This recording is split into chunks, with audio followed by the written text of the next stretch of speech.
Families want to feel heard, and giving generic responses, whether it's about financial aid or, well, to say, as an example, we have merit scholarships or we do need-based aid.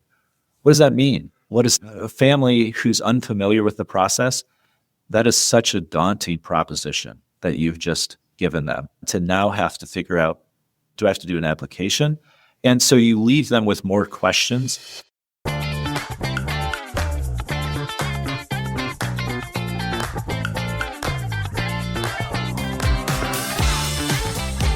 Welcome to Mission of Missions. I'm your host, Jeremy Tiers.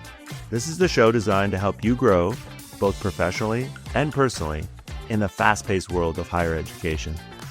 Every other Tuesday, I sit down with senior leaders, new professionals, and difference makers from across higher ed and beyond, where we'll share tips and strategies related to challenging topics like student recruitment, leadership, customer service, enrollment marketing, and time management.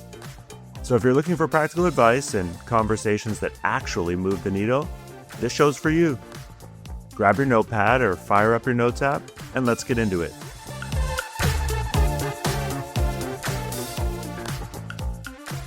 Hey everybody, it's Jeremy Tiers, and this is episode 82 of the Mission Admissions podcast.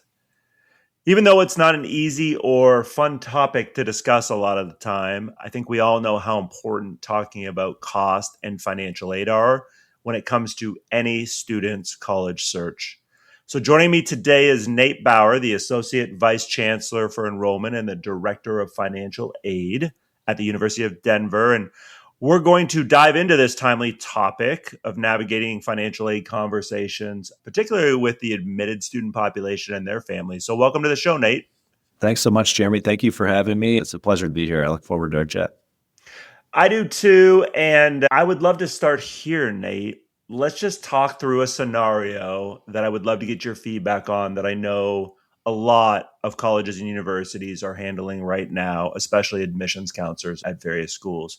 We have all these admitted students and these families that have either just recently received their financial aid package from a school or they will probably here in the very near future. So rather than just reach out, for example, if I'm an admissions counselor and say, hey, like what questions do you have? Or offer to walk through literally line by line the package, which I would argue is helpful, but also feels super transactional. What do you think some of the ways are that an admissions counselor can proactively engage with a student or family, Nate, and make the financial aid conversation feel more personal and helpful? Yeah, that's a great question. I think so much of the process, the navigation process from admission to financial aid, is really so complex. And at the end of the day, for every family and student, it's wholly individual.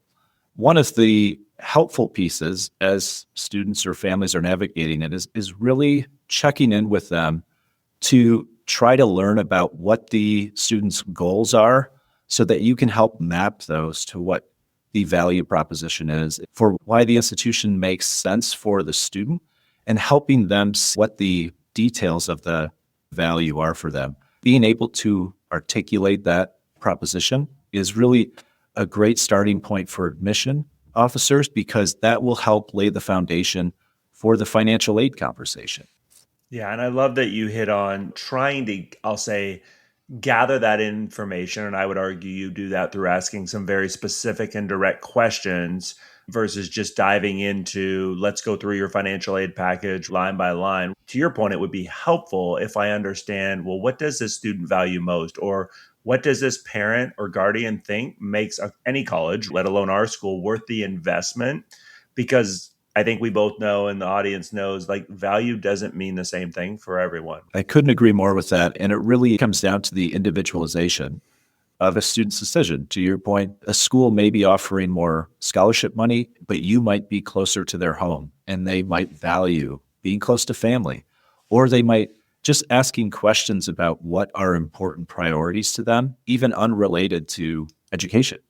They might not say, for example, that I want to be close to home, but they might say something like, family is really important to me. And so you can help them evaluate the cost-benefit trade-offs of the decision to enroll, of the decision to compare and contrast other opportunities, even before the financial aid conversation begins. So then let's talk about just how you have this conversation, more so even who you have this conversation with. Give me some thoughts. You've been doing this for a while now, just on what you've seen work when it comes to, I'll say, balancing the idea of, well, I have to talk to the student, but especially if it's a high school student coming to college, they don't know what they don't know. They're not going to be paying 99.7% of the time on their own. How do you balance having the conversation between, I'll say, a student, a parent, and like both people when you're Mm. talking about this topic? It's funny. Sometimes they can have similar priorities and similar questions.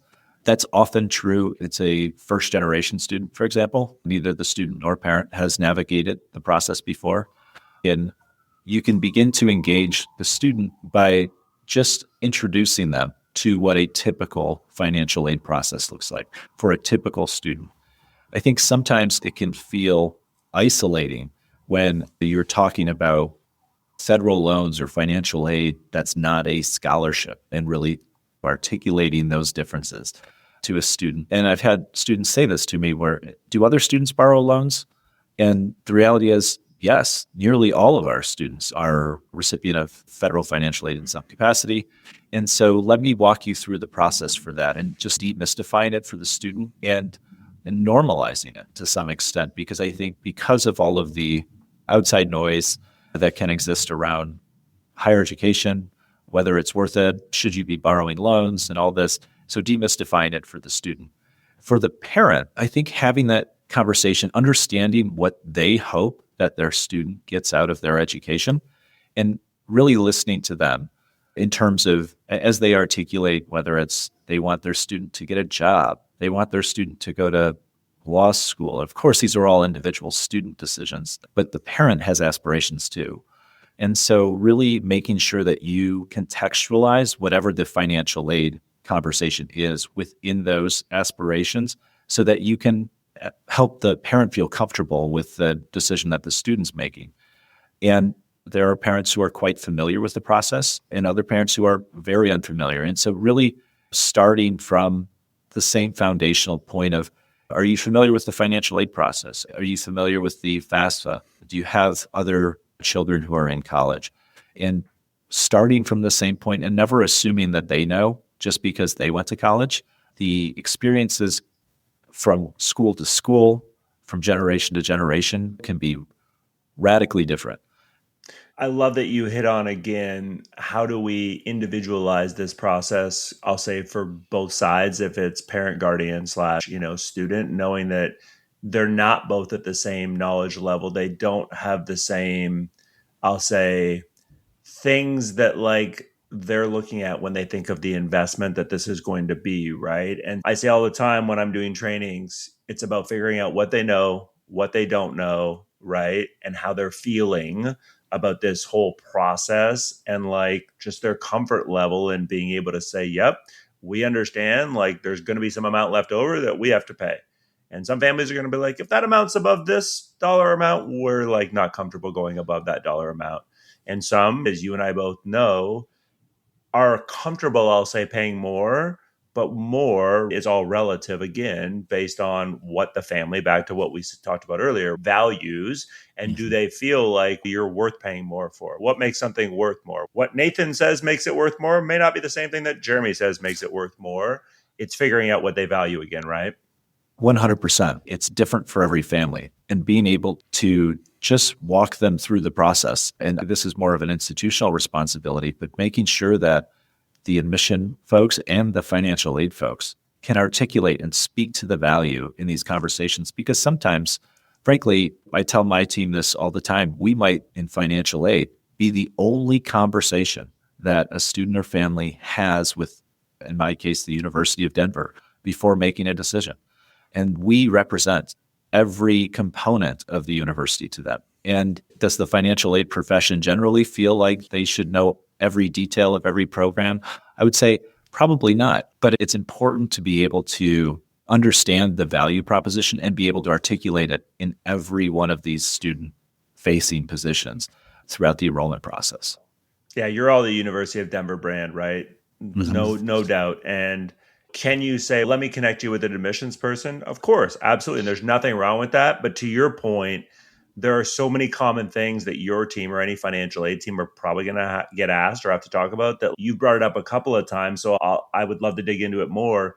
It's about having that partnership, right, with, for example, the admissions office. And so, Nate, what advice would you give any admissions or enrollment leader then listening to this, or a financial aid leader who says, I don't exactly have a very collaborative relationship with the other side there? What are some of the things I can do to start nurturing that relationship and improve it? I feel quite strongly about the partnerships, not just because I work in an enrollment division, but I think that the cross collaboration, it helps breed success in the enrollment process. And so for admission or for financial aid, for the yield process. And so some of the concrete things that you can do are to, if you don't already have, say, I know everybody calls them something different, but say an admission officers or admission counselors have a financial aid counselor buddy, something like that, that they can communicate with and ask questions with. Because invariably there are many things that come up throughout the course of an admission officer's day or while they're talking with prospective students that are financial aid related. And it's not that we expect everybody to have every bit of knowledge everywhere, but to be able to speak intelligently to some of these questions and begin to create that bridge for a prospective student so that you can keep them in the pipeline by saying you give them some version of an intelligent answer, and then you can begin to create that relationship with the financial aid professionals and say, hey, you know what? I actually have a close partner in the financial aid office. Let me send you an email. I'll copy you on an email. And then you physically hand that student off for additional questions. And you've created that connection without making it feel as though it's not personalized.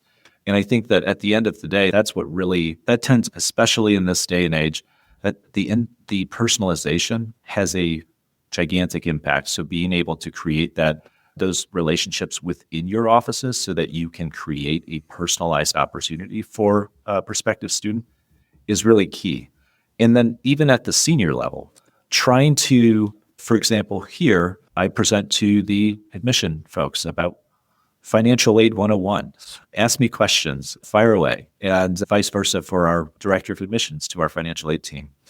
And so it's creating that visibility and actually physically establishing that we are a shared team. In some ways, we do very different things, but we also do very similar things. We need and want students to enroll, and that's a shared goal. How we participate in that process might look very different and could be very scary to some folks. I think when financial aid folks hear the travel schedules of admissions folks, they tend to get very scared. And I would say many of them don't necessarily want the travel schedule. And many admission folks to that end would, I don't think, jump at an opportunity to have a conversation about finances and how a student may or may not be able to afford this place. And so I think creating that collaboration allows you to seamlessly shift, really work as an enrollment team and bridge those gaps in knowledge, but also create relationships within the division. Because I think students and families will be able to, I think, detect how closely coordinated an institution might be. What's a big mistake then that you feel like a lot of admissions teams or even financial aid counselors make when it comes to talking about financial aid then with especially admitted students? I think one of the mistakes that you can make as an admission officer is to paint with a broad brush over some of the questions. And students will have all sorts of questions. And of course, you can't have a 100% personalized response ready at the hip. But I think being able to interrogate some of their questions a little bit, and even if you go from spending 10 seconds to 30 seconds, that's a substantial change that the family will remember when you're asking about their circumstances. Families want to feel heard, and giving generic responses, whether it's about financial aid or, well, to say, as an example, we have merit scholarships or we do need-based aid. What does that mean? What is a family who's unfamiliar with the process? That is such a daunting proposition that you've just given them to now have to figure out, do I have to do an application? And so you leave them with more questions. Each school's process is so complicated that you want every conversation you have to demystify just a little bit more of your institution's process. So what have you seen work then when it comes to, I'll say, figuring out how to have all of these conversations in terms of, is it one big conversation, Nate, that we try to have and it takes 30 minutes, it takes 45 minutes, or is it a bunch of, to your point, smaller conversations spread out over time? Like, what have you seen work in a lot of cases?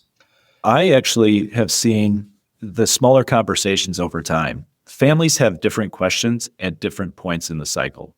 Thinking about the financial aid process in particular, their first question after being admitted might be, are there more things I need to do? And the answer will be, yes, if you are interested in financial aid, you need to do X, Y, and Z.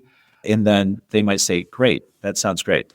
Follow up with that student, follow up with that family. And then the next stage of the process for them might be, okay, so I've submitted these. Now what do I do? Really trying to establish bite-sized information over smaller conversations over time has been really helpful for us, has been really helpful throughout my career because people have different questions at different times. And I think being sensitive to that everything is a fire hose when they're admitted. And financial aid is, the least of the exceptions to that. And so really trying to give them bite-sized chunks to not overwhelm them with the process. Yeah. Customer service, right? Back to value. One of the things people are willing to pay more for, right, is when they feel like they're being taken care of more. Disney doesn't have a problem getting people through the door. And you will learn, as we talked about with your two daughters, Nate, as I learned about with mine when she was younger, that is probably going to be the most expensive trip you probably ever take your family on. But again, the value of what Disney gives a parent, or I'll say young people, is pretty clear at this point because of, again, all of the word of mouth, the advertising, just everything, right, that is out there. I do love, though, that, again, we keep hitting on this idea of being a resource for these students and families. And that's what this is, right? And if you're listening and you're like, okay, like, when do I basically let those families know, hey, I'm willing to have any of these small type of conversations? I think that's one of those messages, right, Nate, that after a student is admitted should be coming from, for example, their admissions counselor or a financial aid counselor that basically says, hey, like, the next part of this process is probably the one where we get the most questions, right? And that's talking about financial aid. And so please understand, like, it's okay to raise your hand. It's okay to ask any question you want. Like, we're here to basically help fill in some of these blanks and help you navigate, right, the challenges of talking about money and having to pay for college. And, oh, by the way, like, it's not going to be done the same at all these other schools that you may be looking at. So just utilize us as that resource, right? 1,000%. I appreciate the Disney reference. That's a great thing to know about the cost, because I'll be heading there this summer. I did not know that. Yeah. That's good. It's good panic. All right. So, Nate, if we're having the money conversation and we work at a college and the student or parent basically at some point along the way says, this is all great, but I'm kind of not sure that we're going to be able to afford your school. What do you do in that moment in terms of not, I'll say, getting flustered and finding a way to continue to dig in and understand what that means for that student and effectively, like, still have a positive conversation? Yeah, I'll say it's a very common conversation. So there are two stages to this, really. One is if a family or a student is indicating that prior to actually arriving with a completed financial aid package, for example, which we hear frequently. And it might be from a family who looks as though they might qualify for need-based aid based on some information they've submitted, but they haven't completed things. And so they're basing this assessment on a merit scholarship amount that they've received. And so really articulating for them, well, let's talk a little bit more about what your expectations are, what the remaining steps are to get that final price point. But then there are certainly families who they have that final price point and they say, you know what, this isn't going to work for us. And so I think that the best approach that I tend to either have success with or recommend to my team is that trying to walk them through what their options are, and again, revisiting the value proposition for the university. Some families are making this point to begin the appeals conversation. And every institution is situated differently as it pertains to appeals. Some institutions are strictly need-based financial aid. So if there has been no change to a family's financial circumstances, quite frankly, there'll be no additional aid that can be provided. And so then having the conversation about the loan component after that is really kind of the next step. But then there are institutions where merit scholarships in so many ways are recruitment scholarships.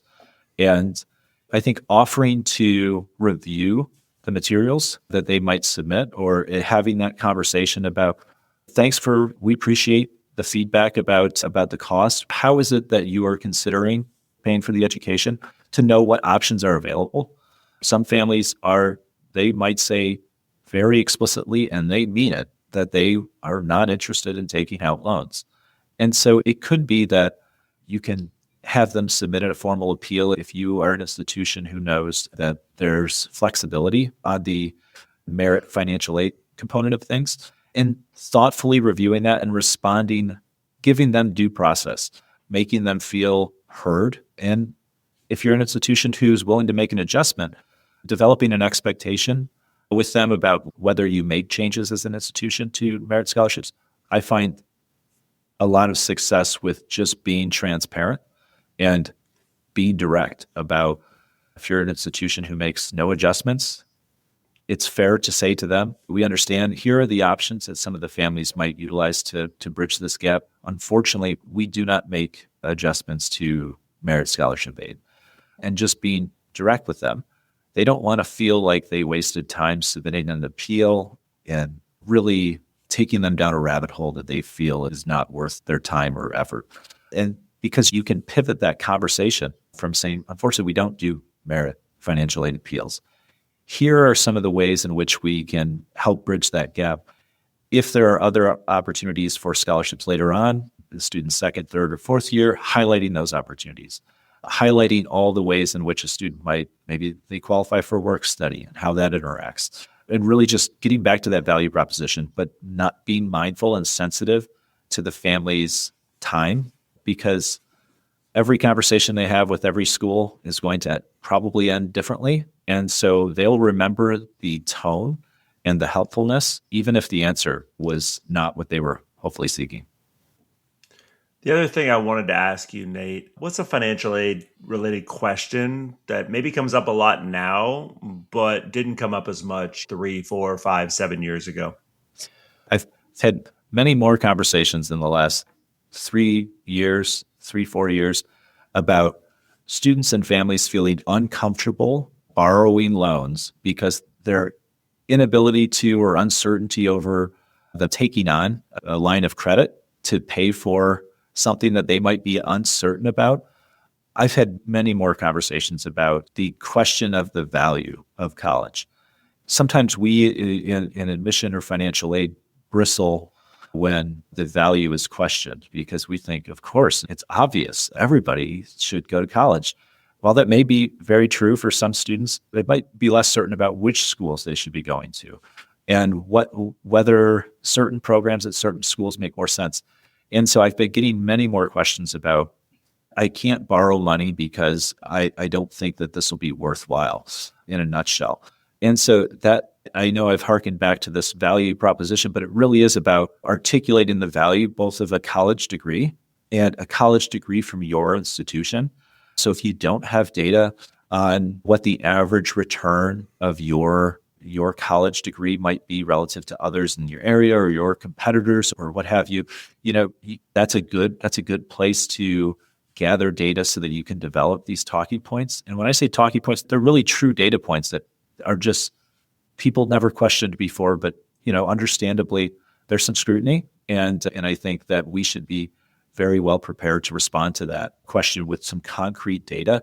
Because I think at the end of the day, the more information and the more details that families can have, the better informed their decision making can be. And that's better for everybody, frankly. The last thing I do on every podcast, Nate, is something I call fun rapid fire. So I'm going to give you just a handful of things. Yeah. And I want to get some immediate answers from you on each, okay? That sounds great. I'm in. All right. You have degrees from Mich State, the University of Michigan, and from Iowa. Yeah. Which school has the best mascot? Michigan State.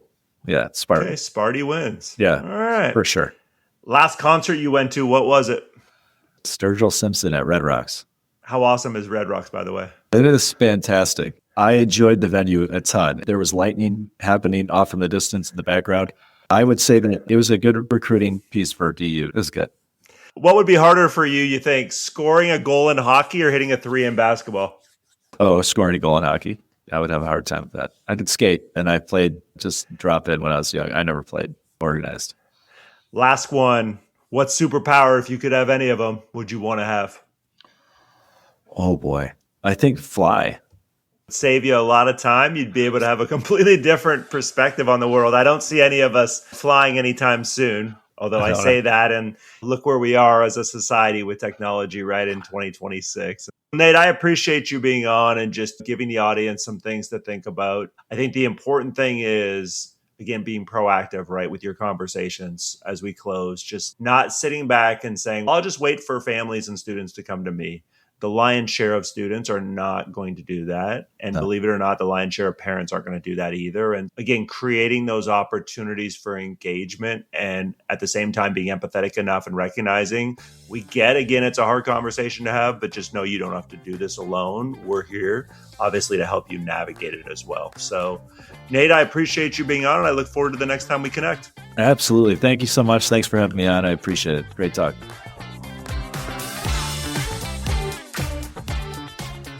Thanks for listening to Mission Admissions. This show is a proud member of the Enrollify network, home to Higher Ed's the largest collection of podcasts. Enrollify is where higher ed goes to grow, so be sure to check out our other podcasts, webinars, video clips, blogs, and more. Visit enrollify.org and subscribe for all the latest details and content drops directly to your inbox. Enrollify is brought to you by Element 451, the digital workforce platform for higher ed. Learn more at element451.com.